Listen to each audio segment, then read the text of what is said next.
know anybody pour my drink, I know anybody buy my dinner. So hard to trust the enemy, hard to trust a friend. Just a friend. Me nah lie, me love me family, but me not trust you all of them. All of them, my thought. But that's how me feel. Pick up and I'm here for private DJ, come on and fight us,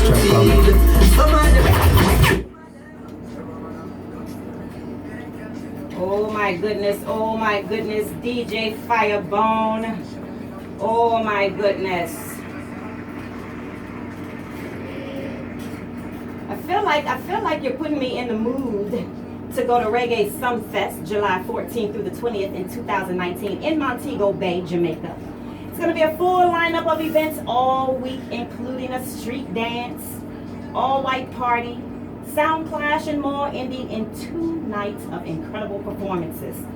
Festival Night 1 features Chronix, Spice, Mr. Dexter Daps himself, Agent Sasko, Spragga Benz, Elephant Man, Munga Governor, and so many more. That's just on night 1. Oh, but the stars come out Festival Night 2. Buju Banton, he finally comes back home with the Captain Barris Hammond. Cannot forget Protege and Taurus Riley, Mr. Stingy himself. Christopher Martin, John 9, and a tune for tune by the greatest Beanie Man and Bounty Killer. Make sure you keep it locked right here to A Blazing Radio for more tickets and information, or visit reggaesumfest.com. You don't want to miss it. Listen, we're going to get right into it because, as I said, tonight we are discussing domestic violence. It is a pattern of abusive behavior in any relationship that is used by one partner to gain or maintain control over another partner. Domestic violence is a major health issue for women, a major criminal justice issue, and it affects every member of the family. It is a critical community issue, and that's why we are hearing the voice of Miss Bobby Harvard, who is the Senior Special Victim Assistant in the Office of the Sheriff of Prince George's County. Welcome, Miss Bobby. Well, thank you. Glad to be here. Glad to be here. All right, so go ahead and say that again. I don't think the community heard you. Okay. I'm glad to be here. And we are so glad to have you here. I want to just ask you, first of all, what happened that you became so passionate and such an advocate for women's rights and in particular domestic violence? Actually, I received my first job and working in the state house, and I became aware of how such a need there was for women who are experiencing this particular crime that is happening against them. And so I was not a victim of domestic violence, but I don't think you have to be to have a passion to see that there's a need to help others. Okay, all right. So you have a BA in psychology, an MA in counseling psychology, alumni of Roper Victim Assistance, Academy, nationally certified advocate for the National Organization for Victims Assistance. Yes. As well as state certified through University of Baltimore as a Maryland Victim Service. Yes. So you know your way around this topic. And tonight I just want to know, we talked about it a little bit, but what exactly is domestic violence? Well, according to the United States Department of Justice, it's basically what you just said. Domestic violence is a pattern of abusive behavior in any relationship that is used by one partner to gain and maintain control over another intimate partner. Mm-hmm. And is this the result of mental illness? Is this a result of a chemical imbalance? I mean, like, is this hereditary? Like, how does this? Actually, some key factors that they talk about domestic violence has to do with substance abuse and mental abuse, but to be honest, it does not. A person may have those issues. They may have mental health issues, and they may have substance abuse issues, but that is not the cause of domestic violence. Domestic violence is a learned behavior. You learn it through your family dynamics. You learn this is how you handle and manage conflict. And once it's learned, you find that people will involve this in their relationships. Yeah. What are some of the myths of domestic violence? There's quite a few actually. Some people think that it's a monetary loss of temper, but it's not. It's more than that. Abuse has to do with a person making a conscious choice to abuse someone. It's very deliberate. They choose who, when, where, and they can stop it at any time. So it is a choice to abuse. Learned behavior that turns into a choice. Well, they make a choice to abuse. They make a choice to abuse based on we may not ever know. Well, in your household, if you find that abuse is part of the pattern in the family, Yes. and if it's okay for mom and dad to do this, then you learn that this is okay, this is okay behavior, but it's not okay behavior. Because you know how it makes you feel as well, or how you felt. Who can be a victim? I mean, we know who can be a victim, but who can be an abuser? Who can be an abuser? Well, abuser, they're regular people.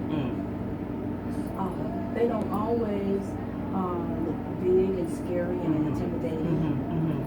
Sometimes they're not always insulting people or abuse everyone that they meet. In fact, it's not always easy to spot an abuser. They can be witty and charming. Yeah. They can be handsome. They can be very successful. So an abuser can walk in any kind of package. Yeah.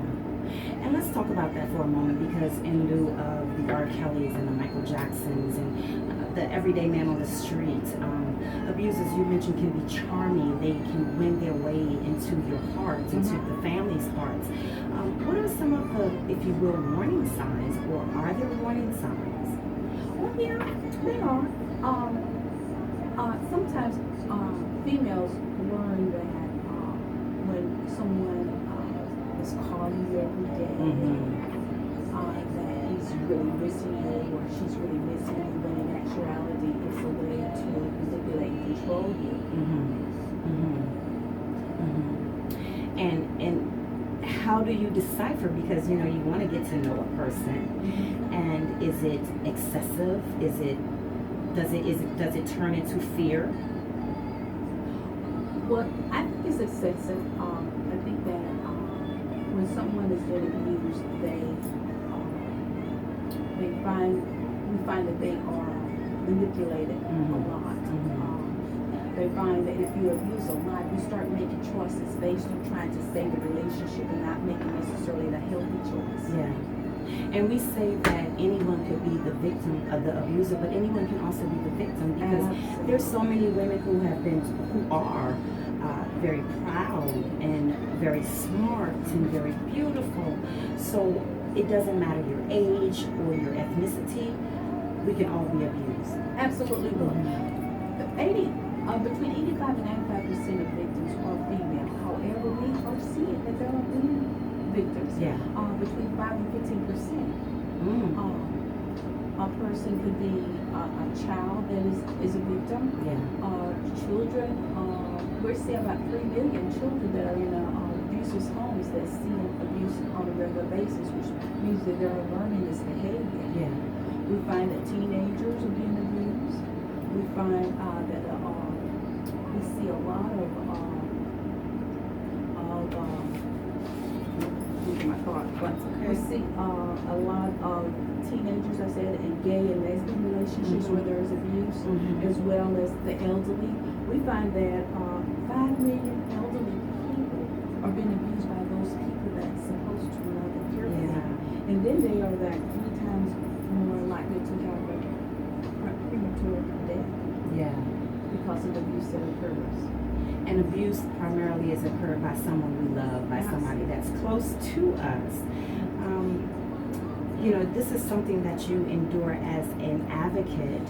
And maybe endure isn't the correct word, but you advocate for. How does Bobby regain her peace from helping and giving so much throughout the day? Self-care is crucial. Yeah. Absolutely, because you are hearing hard stories all the time. Yeah. And not to be jaded, you have to step back and remember that this is their life. Yeah. These are their choices. Yeah. This is their journey. We're there to support them, to encourage them, to help them get through the difficult times. But I don't take their issues home. Yeah. Hopefully, I work with them in a way that we show that there are various options, and hopefully they can choose the best option for them. I don't tell them what to do, but show them what options are available. Yeah. And then once they see what options are available, they can make the right choice for them. Yeah. Now, can we talk about how the cycle of violence begins, and for some victims may not end or doesn't end well?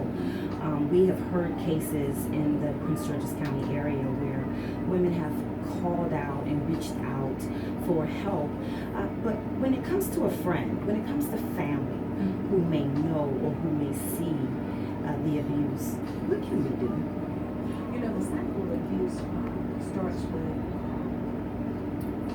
basically like a honeymoon phase when you first meet someone. Yeah. It's all good. Yeah. You know, that person shows you their first best side of who they are. And then what we see is then that tension begins to build. And when that tension begins to build, then there's going to be this episode of something, whether it's minimizing someone, calling them names, or even being physical. And then what's happened is that cycle repeats itself over and over again. And what we find with the cycle of abuse, every time it repeats itself, it becomes more progressive, it becomes more violent. Yes. And so, with the cycle of abuse, what we try to show people is that during that honeymoon phase, generally that's when it kind of keeps you real into the relationship because, see, it's good again. Yeah. And most victims don't want to leave or break up with their relationships. They just want the abuse to stop. Of course. Of course. I think that's such a true statement. You just want that to stop because that's not what got me here. That's not what I thought love was. And no matter how, you know, love is relative to all people, but I know it doesn't include hitting and physical violence towards one another. This is Community Voices Momo Love alongside DJ Firebone. We are speaking with Ms. Bobby Harvard of the Prince George's County Office of the Sheriff, the Family Domestic Unit. Is that correct? Is that what it's called? Well, it's the Domestic Violence Intervention Unit. Okay, Domestic Violence Intervention Unit. We also have here Ms. Dianna Perea, who is also a member of the team. Welcome, Ms. Dianna. Hi. She has the cutest little voice. Can you fix her mic? Yes, thank you so much. There we go. Can we hear you now? Yeah, you can. There we go. Dianna is she is the bilingual processor and assists in filing for peace or protective orders. Dianna, it's a hard road to toe, right? Because the women come in and they want to file these protective orders and they want the government and the police to do something, and then what happens? Pretty much when they file protective orders, I'm the one that they see after they come out of court. Yeah. So for a lot of them, it's their very first time ever being in a courthouse. Yeah. So of course it's going to be a problem, which is why I try to be as nice as I can. Yes. Because it is their first time. If they have any questions, we have to answer them. If they have any concerns, we have to answer. Yes. Any complaints out there, I can give as much advice as I can. And court can be quite intimidating, I'm sure. Especially for a judge. Yeah, and he's asking questions, and he, you know, may have a gruff voice, but he doesn't necessarily mean